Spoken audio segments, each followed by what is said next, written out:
se l'est dit. Amen. Bonsoir dans la présence de Dieu.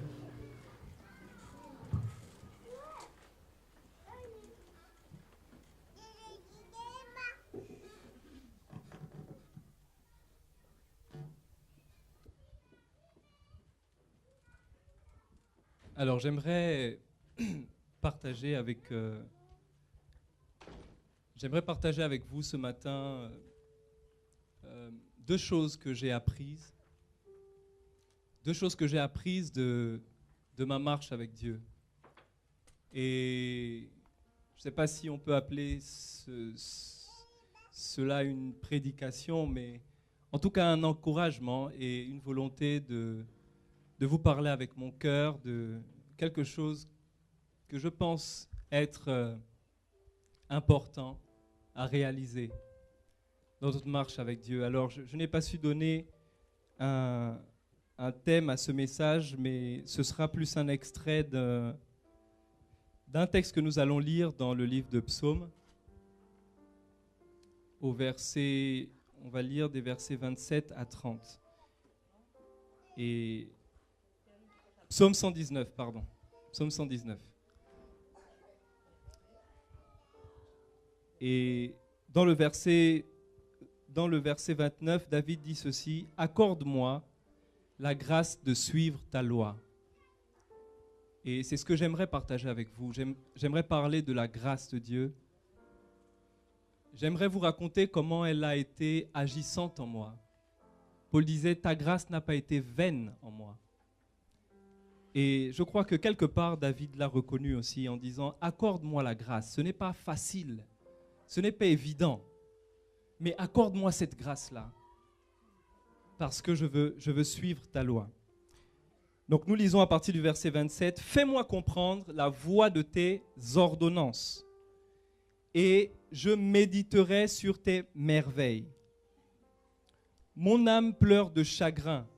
Relève-moi selon ta parole. » Verset 29, qui sera notre texte de base. « Éloigne de moi la voie du mensonge et accorde-moi la grâce de suivre ta loi. » Verset 30, « Je choisis la voie de la vérité.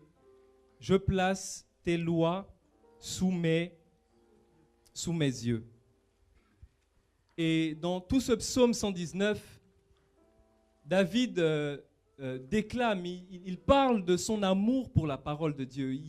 Il parle de son amour pour les principes, pour les préceptes de Dieu. Et il prend un engagement. Il dit à Dieu: je veux marcher après toi, je veux te suivre, je veux obéir à ta loi. Et il prend conscience dans ce verset 29 que cela n'est pas possible sans la grâce de Dieu. Cela n'est pas possible si Dieu ne le soutient pas dans cette démarche d'obéissance, dans cette démarche qui est sincère au-dedans de lui de pouvoir marcher à sa suite. Et voyez-vous, de nos jours, il y a quelque chose qui devient de plus en plus rare, c'est l'authenticité. C'est quelque chose qui devient de plus en plus rare, quelque chose d'authentique, fidèle au modèle, quelque chose d'original. Et on retrouve dans tout des contrefaçons, des falsifications, dans les choses matérielles par exemple. Les téléphones portables, je prends des exemples.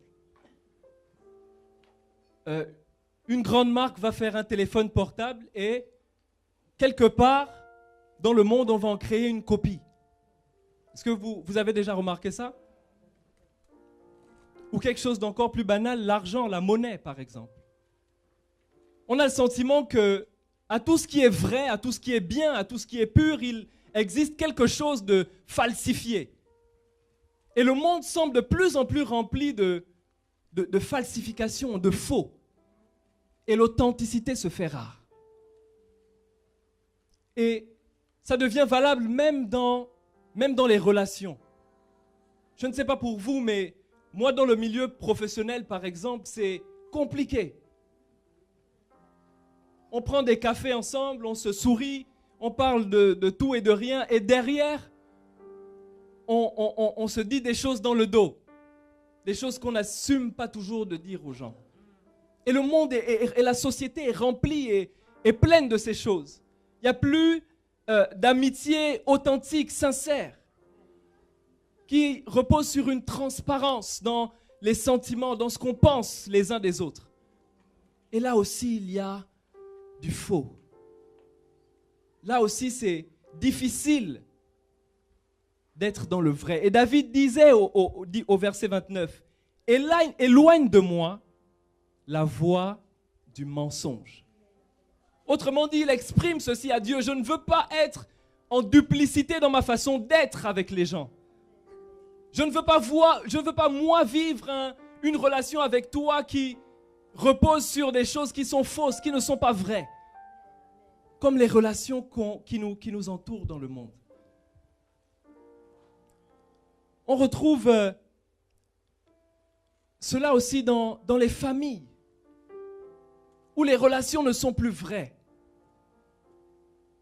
On est faux parce que nos cœurs sont remplis de frustration, les frères envers les frères, les sœurs envers les sœurs, les enfants envers des parents, les parents envers les enfants, et les relations aussi ne sont plus sincères. On passe du temps ensemble, mais dans le fond, il y a beaucoup de choses qui biaisent les relations, qui biaisent ce qu'on pense sincèrement les uns des autres et ce qu'on arrive à dire. Et Satan veut nous faire accepter que tout ceci est normal, que de toutes les façons, dans toutes les familles, c'est comme ça. Or, nous ne faisons pas partie de cela. Accorde-moi la grâce de suivre ta loi. Au milieu de toutes ces faussetés, j'aimerais vous raconter, en parlant de famille, vous partager un témoignage que j'ai vécu l'année dernière. Ma femme et moi, depuis que nous sommes mariés, chaque fin d'année, Dieu nous fait la grâce de nous parler des choses que nous allons vivre l'année à venir. Et cette fin d'année 2016, Dieu nous avait beaucoup parlé de nos familles, des choses qui allaient arriver et des moments par lesquels on allait devoir passer. Et dès le début de l'année, nous nous sommes mis à prier. On ne voyait encore rien, on ne savait pas de quoi il s'agissait, mais on portait cela dans notre cœur. Et on a commencé à prier, et Dieu nous a mis à cœur de faire le déplacement au Gabon. Et qu'à cette occasion-là, toute ma famille, je parle de mon côté, nous puissions être réunis. Alors, j'ai cru que cela était possible parce que je savais que cela venait de Dieu. Alors j'ai entrepris d'exposer ce projet à mes frères, mes sœurs, et si on se réunissait parce qu'on ne vit pas tous au même endroit. Et j'en ai parlé à mon père, j'en ai parlé à ma mère, j'en ai parlé à mes frères, j'en ai parlé à mes sœurs. C'est nécessaire qu'on se voie et peut-être pour une fois qu'on ait une discussion, qu'on fasse un bilan. De là où on a pu arriver jusqu'à aujourd'hui, de ce qu'on a ressenti, de ce qu'on a vécu. Pour pouvoir être vrais et sincères les uns vis-à-vis des autres. Et pour que l'histoire soit courte, on a pu, par la grâce de Dieu, avoir un moment de discussion alors que nous étions au village, où on s'est réunis, uniquement les parents avec les enfants. Et là, je ne sais par quel miracle, même ceux qui n'ont pas l'habitude de parler dans ma famille, se sont exprimés. Et ils ont raconté, ils ont parlé, ils se sont exprimés sur des choses qu'ils avaient vécues, qui peut-être avaient endurci leur cœur vis-à-vis des parents ou vis-à-vis d'un frère ou d'une sœur. Et la vérité est une puissance qui nous rend libres. Et à ce moment-là, on a connu une visitation de Dieu. On a été libérés dans nos cœurs et on a pu sortir de cette fausseté. Sortir de ces relations qu'on fabrique simplement pour paraître. Éloigne de moi la voix du mensonge et accorde-moi cette grâce de pouvoir être vrai. Et la société d'aujourd'hui, même dans les couples, ça devient compliqué aussi d'être vrai l'un vis-à-vis de l'autre.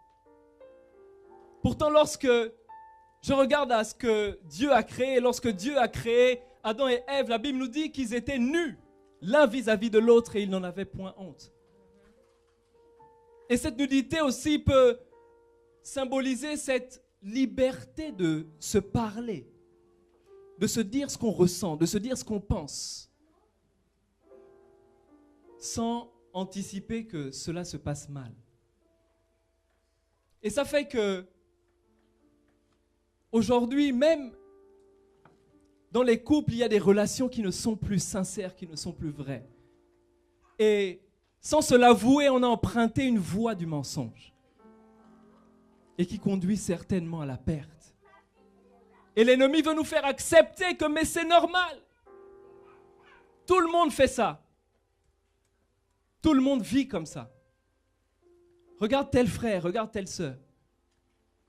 Or, la Bible nous dit que nous devons imiter ceux qui imitent Christ. C'est ce que Paul a dit. Soyez mes imitateurs comme je le suis d'eux. Nous cherchons à ressembler à Christ, à l'imiter lui.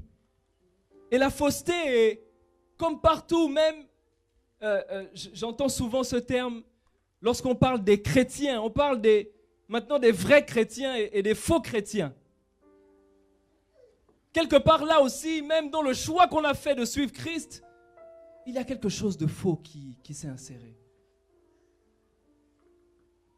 On est dans l'assemblée des saints et on semble être sincère dans ce qu'on ressent, dans ce qu'on exprime à Dieu. Mais en réalité, au fond de nous, on sait qu'il y a quelque chose qui n'est pas totalement net et clair.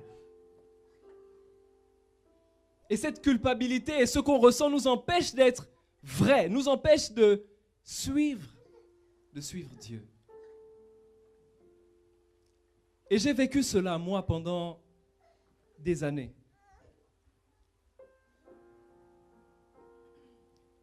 Comme je l'ai déjà raconté, je me suis converti en fin 2009. Et vraiment, c'était merveilleux. J'ai été, comme on l'a chanté, embrasé par un feu pour Jésus.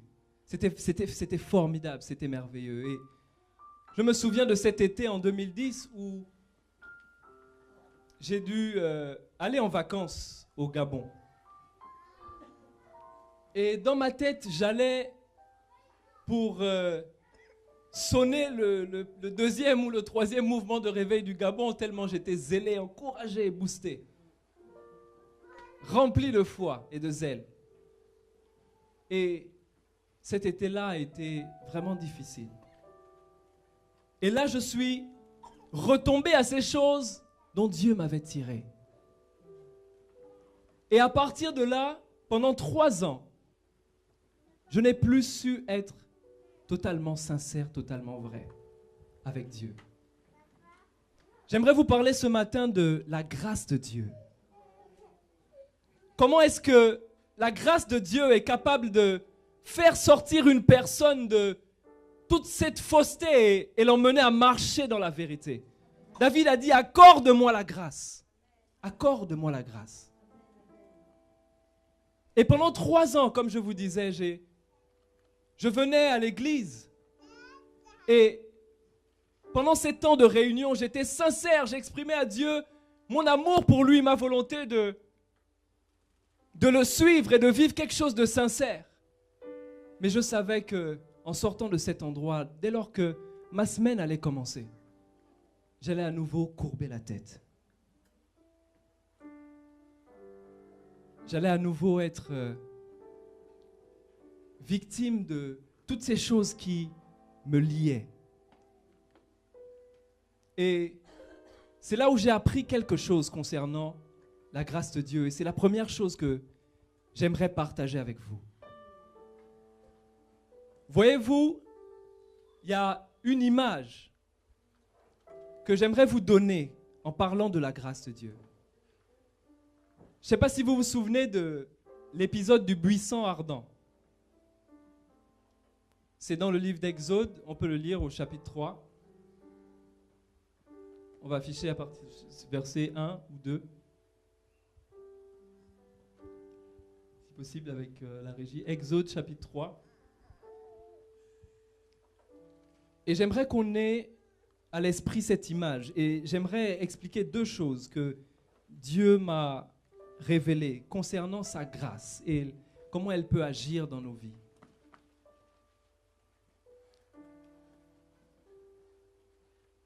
Je vais lire à partir du verset 2. L'ange de l'Éternel... Bon, à partir du verset 1. Moïse faisait paître le troupeau de Jéthro, son beau-père, sacrificateur de Madian, et il mena le troupeau derrière le désert et vint à la montagne de Dieu à Horeb. L'ange de l'Éternel lui apparut dans une flamme de feu au milieu d'un buisson. Moïse regarda et voici, le buisson était tout en feu et le buisson ne se consumait point. La première chose que j'ai apprise concernant la grâce, c'est que, voyez-vous, c'est difficile, voire peut-être impossible d'allumer un feu avec un bois qui est encore mûr. C'est difficile. Et Moïse était dans un désert. Je suppose que ce buisson était fait de branches qui étaient secs, qui étaient sèches, qui étaient mortes, presque, quasiment. Et voyez-vous, lorsque on n'est pas encore arrivé à un point dans nos vies où, face à ces choses que j'énumérais, on se sent comme totalement mort, totalement sec au-dedans de nous, la grâce ne peut pas être totalement agissante dans nos vies. Tant que tu es encore capable de supporter, d'accepter cette situation, la grâce de Dieu ne sera pas totalement agissante en toi. Tant que tu sauras encore te dire, ce n'est pas grave. Tout le monde fait pareil. Tant que tu seras encore dans une position où tu acceptes cela. Cette vie de duplicité où tu es un au milieu de tes frères en Christ et quelqu'un d'autre à l'extérieur de l'assemblée. Tant que tu ne te seras pas complètement révolté vis-à-vis de ces choses. La grâce de Dieu, quoique disponible, ne pourra pas être pleinement agissante en toi. Et cette année 2013, je suis arrivé à ce point où, ayant vécu pendant 2-3 ans un christianisme en dents de scie, où pendant 1 mois je pouvais être dans une vérité profonde et le mois d'après être totalement éloigné de Dieu, je suis arrivé à ce point où je ne pouvais plus supporter. Où au-dedans de moi, il fallait que quelque chose se passe. C'était un peu comme ce buisson avec des branches totalement asséchées. Plus rien en moi ne pouvait supporter, ne pouvait continuer à vivre dans cette situation. Et voyez-vous, c'est dans cet état que Dieu m'a complètement visité. C'est dans cet état que lorsque tu t'approches de Dieu et que tu dis « Remplis-moi », effectivement, tu te trouves totalement vidé de toi-même. Effectivement, tu as totalement décidé de renoncer parce que tu ne peux plus supporter cela. Vis-à-vis de tes parents, vis-à-vis peut-être de ton conjoint, je parlais des familles, je parlais des relations professionnelles, je parlais des relations entre amis, entre collègues, entre frères et sœurs en Christ. Tant que tu n'as pas accepté de te dire « c'en est assez » de tout ce faux, la grâce de Dieu ne pourra pas totalement agir en ta faveur, quoique disponible. Et Dieu se révèle comme un feu au milieu d'un buisson. C'est avec un bois qui est mort qu'on fait un grand feu. C'est avec des branches qui sont secs. Il semble ne plus avoir de vie à l'intérieur de ces branches.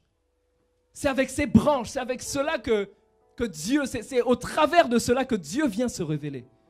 C'est au travers de ces branchages-là que la grâce de Dieu vient pleinement se manifester. Alors où en es-tu arrivé aujourd'hui? Est-ce que tu es encore tellement vivant que malgré ces choses, tu te dis, ce n'est pas grave, je peux continuer à vivre comme ça? Ou est-ce que tu es prêt à tout abandonner et faire comme moi? En cette année 2013, Seigneur, je n'en peux plus. J'ai besoin de ta grâce. J'ai fait cette prière comme David. Accorde-moi la grâce de suivre ta loi. Parce que de moi-même, par mes propres forces, pendant plusieurs mois, j'avais essayé. Jusqu'à ce que je me rende compte que cela n'est possible que par la grâce de Dieu. Et il y a ce texte dans 2 Corinthiens 12, verset 9, et c'est Paul qui le dit. Il dit, « Ma grâce te suffit, car ma puissance s'accomplit dans la faiblesse. » C'est lorsque tu te sens totalement faible que la grâce de Dieu, que la puissance de Dieu se révèle puissante pour agir en ta faveur. Lorsque, comme nous l'avons chanté, Esprit de Dieu, attise en nous, attise en moi la passion pour ton nom. Remplis-moi de toi. Souvent nous le disons, nous le chantons, mais nous sommes déjà tellement remplis de nous-mêmes. Tellement de choses que nous ne sommes pas prêts à abandonner. C'est tellement enfoui en nous que nous avons totalement décidé de continuer à vivre ainsi. Mais je crois que Dieu nous veut entièrement. Et il veut totalement agir dans ta vie pour te relever. C'est David qui disait, « Mon âme pleure de chagrin. Il y a quelque chose qui ne va pas. » Et ensuite, il proclame cette phrase, « Relève-moi selon ta parole. » Relève-moi selon les principes de la marche avec toi. Et la grâce de Dieu qui brise les jougs fait partie de ces principes de la marche avec Dieu. Est-ce qu'on est prêt à arriver à totalement nous vider de nous-mêmes, jusqu'à devenir comme ce bois sec, que l'Esprit de Dieu, qui est aussi le feu, est prêt à embraser pour sa gloire. La deuxième chose que j'aimerais partager avec nous pour nous encourager et que j'ai apprise également concernant la grâce de Dieu. Et j'aimerais qu'on revienne à cette image du buisson ardent. La Bible nous dit que dans Exode au chapitre 3 que le feu était au milieu du buisson, mais le buisson ne se consumait pas. Est-ce que vous avez déjà vu un feu qu'on allume sur du bois sec et qui ne consume pas le bois? Est-ce que vous en avez déjà vu? Et là, Dieu se révèle comme un feu au milieu du buisson, mais le buisson n'est pas consumé. Et c'est quelque chose que j'ai expérimenté. Lorsque Dieu m'a visité une seconde fois en 2013, il a changé l'éclat de ma vie. Il a changé l'apparence que j'avais. Et cela s'est fait de l'intérieur vers l'extérieur. Peut-être certains passaient devant moi et voyaient uniquement un buisson, des branchages secs. Mais lorsque Dieu m'a visité, désormais l'éclat de sa gloire reposait sur moi. Et sans pour autant me consumer. Le Saint-Esprit ne vient pas nous faire disparaître. Au contraire, il vient changer notre éclat pour nous emmener à fonctionner, à travailler avec lui. Et ce que l'Esprit de Dieu, comme une flamme, comme un feu, produit en nous, c'est une passion pour Dieu. Une passion, un zèle pour Christ. Un zèle comme celui que David a pu avoir. Qui l'emmenait à passer des jours et des nuits à étudier la parole de Dieu. Qui passait des semaines, qui passait des mois dans des temps de jeûne parce qu'il avait simplement à cœur de se rapprocher de Dieu. Humainement, ce n'est pas facile. Mais la grâce de Dieu produit cette flamme à l'intérieur de nous. Comme ce buisson au milieu de comme ce feu au milieu de ce buisson, qui nous embrase et qui nous renouvelle chaque jour dans notre passion pour lui.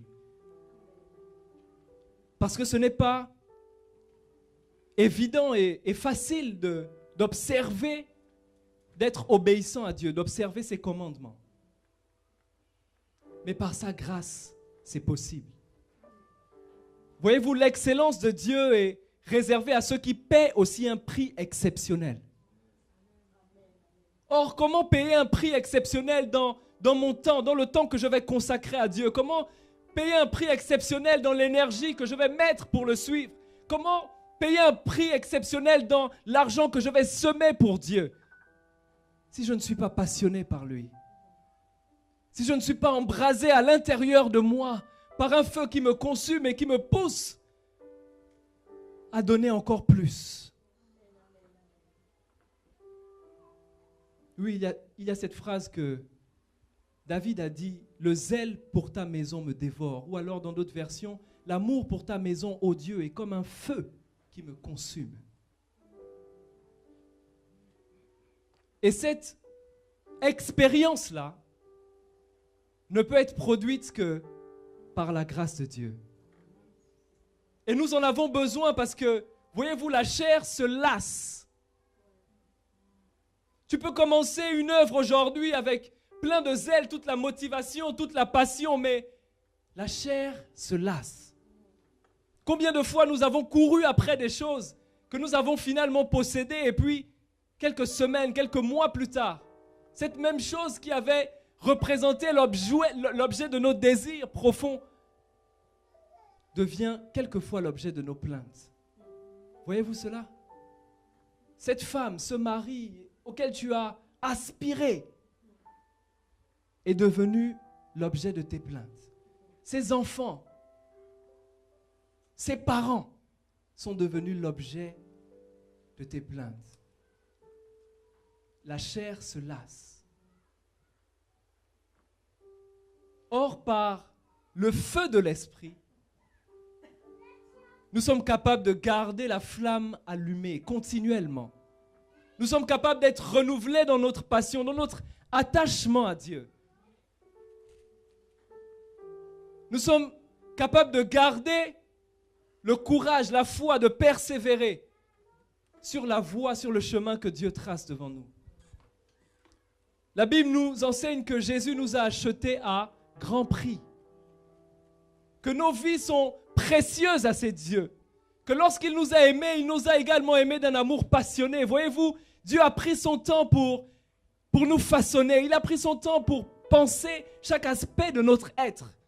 Il nous a sélectionnés, il a paramétré des choses en chacun d'entre nous. Quelle diversité au milieu de nous. Nous sommes tellement différents, ne faut-il pas être passionné pour le faire? Lorsque Jésus est venu sur la terre et qu'il a donné sa vie pour toi, n'a-t-il pas été passionné? Il allait jusqu'au bout, il a accepté d'endurer toutes ces blessures, toutes ces insultes, toute cette pression. Lui qui était Dieu, il a été passionné dans son amour pour nous. Et chacun d'entre nous, quelque part, nous sommes le résultat de la passion de Dieu. Est-ce qu'on peut le proclamer ensemble? Je suis le résultat de la passion de Dieu. Je suis le résultat de la passion de Dieu. Dis-le à quelqu'un qui est à côté de toi, tu es le résultat de la passion de Dieu. Yes. Et la Bible nous dit que notre Dieu fait toutes choses selon le conseil de sa volonté. Donc tout ce qu'il fait, il le pense, il réfléchit à toutes choses. Il savait tout de Jérémie. La Bible nous dit qu'il le connaissait avant qu'il ne soit dans le ventre de sa mère. Quelle passion, quel amour, quel zèle pour nous, quel zèle pour toi. Et Dieu attend qu'en retour, nous puissions l'aimer de la même façon. Nous puissions manifester nous aussi de la passion vis-à-vis de lui. Non pas seulement le dimanche en venant à l'église. La passion, c'est quelque chose qui n'est pas limité. Je ne vais pas consacrer simplement à Dieu 2 heures le dimanche, mais cette passion, ce feu qui m'embrase me pousse à rechercher sa présence chaque jour. À rechercher sa présence chaque matin. Oh oui, j'aime servir ce Dieu. Parce qu'à chaque fois, c'est une opportunité pour moi de collaborer avec le Saint-Esprit. De l'entendre me parler, de l'entendre m'enseigner, de le voir changer ma vie. Et ça me rend passionné pour lui.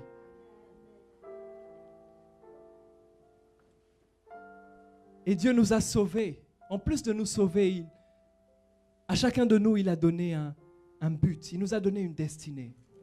La Bible nous dit que nous avons été choisis. Choisir, ça veut dire que, waouh, il nous a sélectionnés. Il a regardé, il a fait un choix, il a fait un tri et ton nom est sorti.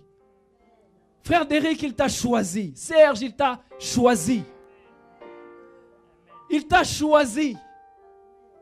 Il a pris son temps. Il n'a pas fait une erreur parce que quand il choisit, quand il aime, c'est passionnément. Oh. Et quand je réalise cela, je suis touché et bouleversé par tant d'amour.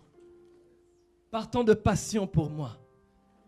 Au vu de tout ce que j'ai fait, j'aurais pu me dire, je ne mérite pas cela. J'ai tellement été faux dans tout ce que j'ai fait. Mais ce matin, pour toi aussi, il te dit, je t'ai aimé, je t'ai choisi. Et je l'ai fait avec passion. Et je suis venu ce matin comme un feu pour t'embraser. Si seulement tu es prête, si seulement tu es prêt, accepter d'être comme ce bois sec. Accepter de te vider de toi-même. Accepter de te dire vis-à-vis de ces situations, c'en est assez.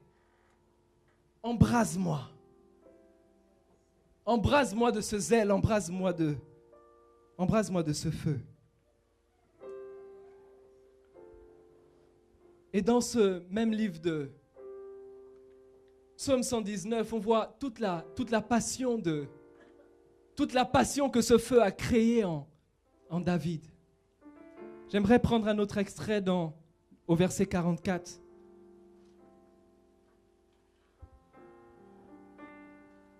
David étant embrasé par ce feu, il dit ceci: « Je garderai ta loi constamment. Je marcherai Je garderai ta loi constamment, à toujours et à perpétuité. » Je lis au verset 14. Verset 15 du psaume 119. « Je marcherai au large. Je marcherai au large. Je ne marcherai pas comme tout le monde.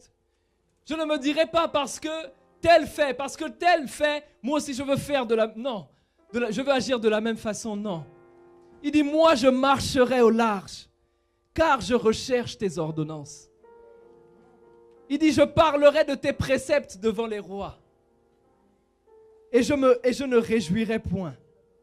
Et je ne rougirai point. Je fais mes délices de tes commandements. Je les aime. Je lève mes mains vers tes commandements que j'aime. Et je veux méditer tes statuts. Voyez-vous ce que la grâce est capable de produire dans la vie, dans nos vies?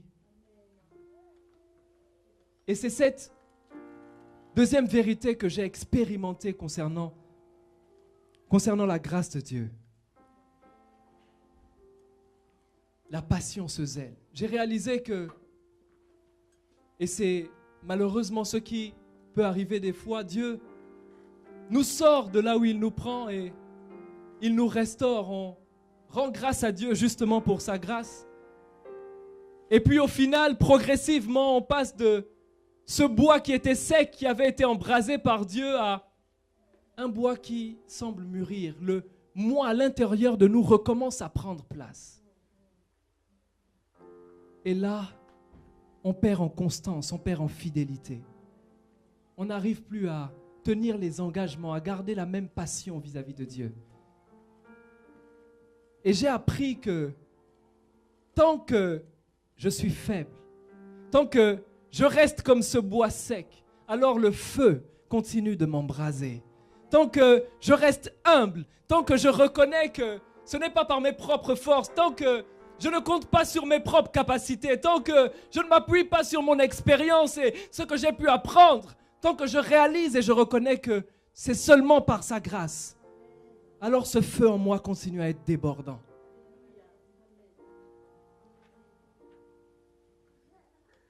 Voyez-vous, il y a, je crois, au moins 2 choses qui sont importantes pour Dieu lorsqu'il nous confie quelque chose. Il y a la fin. La Bible nous dit que la fin d'une chose vaut mieux que son commencement. Et à la fin de toute notre vie sur la terre, nous devrons rendre des comptes. Et je crois que concernant la grâce que nous avons reçue, nous aurons aussi des choses à dire. Et pour autant, Dieu accorde de l'importance à la fin. Qu'en ce jour-là, Dieu puisse nous dire à chacun d'entre nous, bon et fidèle serviteur, rentre dans la paix de ton maître. Dieu t'a confié sa grâce. Jésus a dit lorsqu'il était sur le bois, tout est accompli. Ce dont tu as besoin pour sortir peut-être de cette situation dont tu te plains est déjà disponible. C'est à toi de faire le pas et d'en faire quelque chose. Quel sera le résultat de la grâce de Dieu dans ta vie? Quel en sera le résultat? Paul a dit, j'ai achevé la course. Quelle en sera la fin? Et ne soyons pas dupes, la fin de ton histoire, tu la prépares aujourd'hui, ce matin. Tu as une opportunité parce que cette grâce s'adresse encore à toi de rectifier le tir. Cette fin, tu la prépares aussi ce matin. Et je crois qu'il y a une deuxième chose qui est importante pour Dieu, c'est l'itinéraire, le chemin, la fidélité. Je crois que Dieu, lorsqu'il sème quelque chose, il s'attend à récolter le fruit de ce qui a été semé. Et Dieu a investi quelque chose de spécifique en toi, qui est censé produire un résultat spécifique. Aussi vrai que le noyau d'un manguier est censé produire un arbre qui donnera des mangues, tu es appelé à produire des œuvres selon ce que Dieu t'a confié, selon l'appel que tu as reçu. Et je crois que Dieu accorde également une importance à la fidélité. C'est pour ça que Paul a pu dire, en plus de dire « j'ai combattu le bon combat », il a dit ceci. En plus de dire « j'ai achevé la course », il dit « j'ai combattu le bon combat ». Il n'a pas simplement dit « j'ai combattu tous les combats ».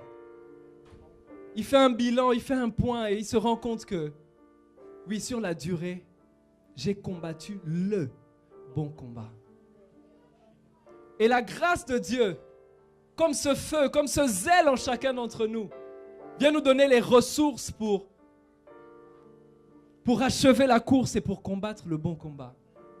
Pour commencer dans l'obéissance, pour commencer dans la vérité, pour commencer dans la sincérité, dans les relations les uns avec les autres, et pour terminer dans cette même sincérité.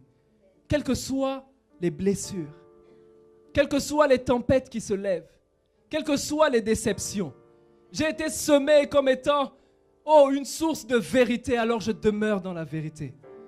J'ai été semé saint, alors je demeure saint. Quel que soit ce que je peux vivre, je ne me détourne pas.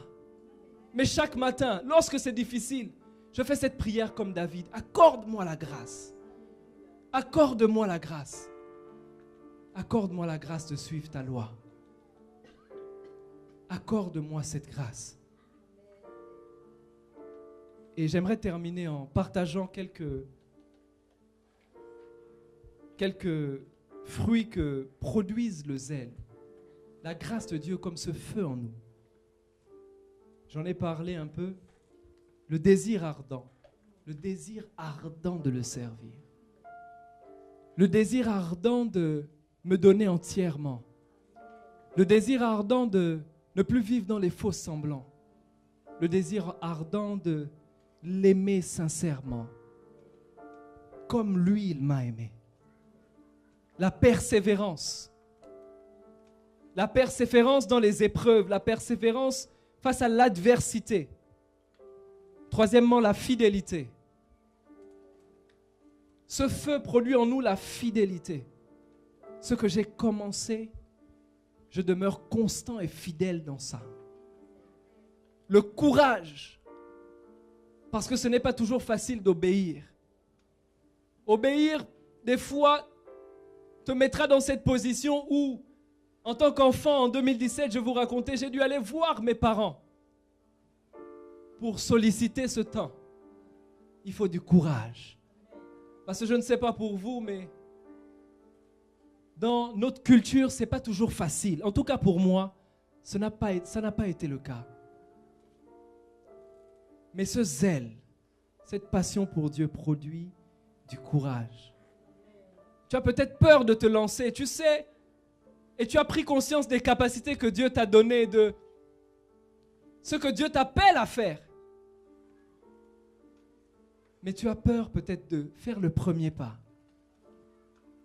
Et cette flamme en toi, la grâce de Dieu, produit le courage. Ne cherche pas à te convaincre par tes propres forces.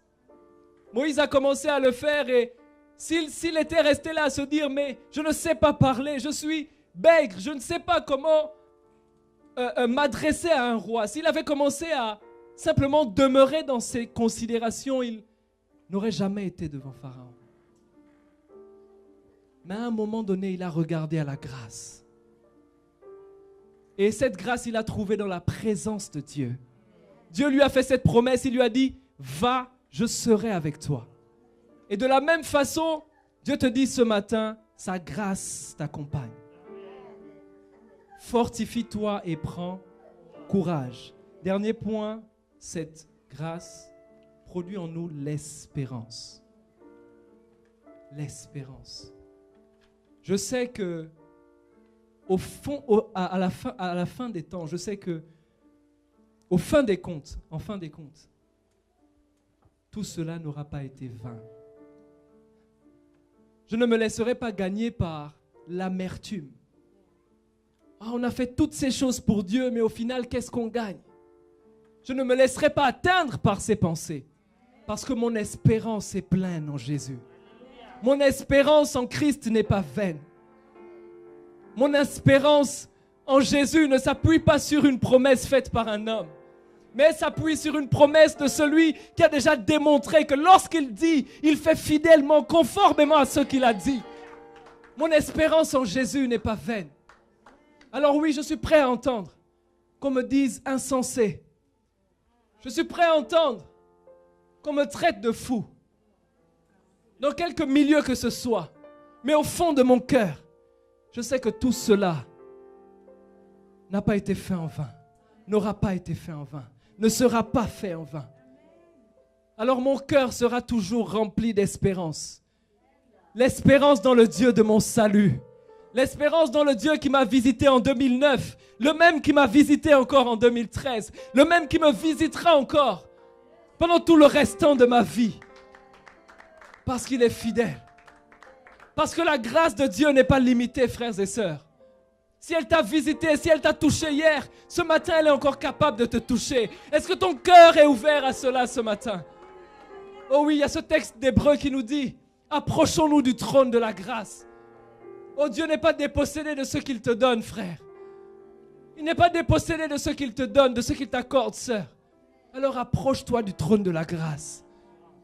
Oh, tous ces rêves peut-être auxquels tu as renoncé, commence à les reconsidérer ce matin.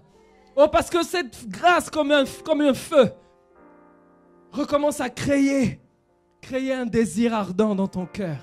Recommence à produire de l'espérance. Te donne ce courage de dire non lorsqu'il faut dire non. Reproduis de l'espérance en toi. Oh, c'est ce que Jésus a accompli. Et quel merveilleux sauveur. Est-ce qu'on peut l'acclamer? Jésus, est-ce qu'on peut acclamer notre Dieu? En signe de reconnaissance, tu peux encore l'acclamer. Merci pour ta grâce, Jésus. Merci parce que tu l'as fait. Merci parce que tu l'as fait hier. Merci parce que tu le fais aujourd'hui. Merci parce que tu le feras encore demain. Merci parce que tu nous rassasies de toi. Merci parce que tu allumes un feu dans le cœur de celui qui avait soif de toi. Merci parce que tu produis encore de l'espérance ce matin. Merci parce que tu le fais, Père. Oh, et que tu le fais par amour et que tu le fais avec passion. Tu le fais avec joie, Père. Merci parce que nul n'est comme toi. Merci, Jésus. Alors j'aimerais qu'on puisse prendre ce chant qui nous conduira dans des temps de prière. Que tu puisses encore t'approcher de Dieu et dire, je veux être comme ce bras sec. Je veux être comme ce buisson que tu embrases. Je veux être comme ce buisson que tu embrases. Oh, et dont les flammes ne consument pas, mais dont les flammes changent l'éclat. Je me donne en parfum. Alors oui, je me donne en parfum pour toi. Alors oui, je m'approche et sans faux semblant, je me donne tel que je suis. Oh, je ne veux pas me laisser gagner par la culpabilité, peu importe ce que j'ai fait hier. Ce matin, je me donne en parfum. Peu importe si je me suis encore trompé cette semaine, ce matin, je me donne en parfum. Ce matin, je me donne comme un sacrifice vivant. Ce matin, je veux être ce bois que tu embrases. Ce matin, que cette flamme me consume. Je me donne en parfum pour toi. Je me donne en parfum. Est-ce qu'on peut le dire comme une prière? Si. Je me donne en parfum. Si tu as envie toi aussi de te donner. Je me donne en parfum. Est-ce que tu peux le dire sincèrement?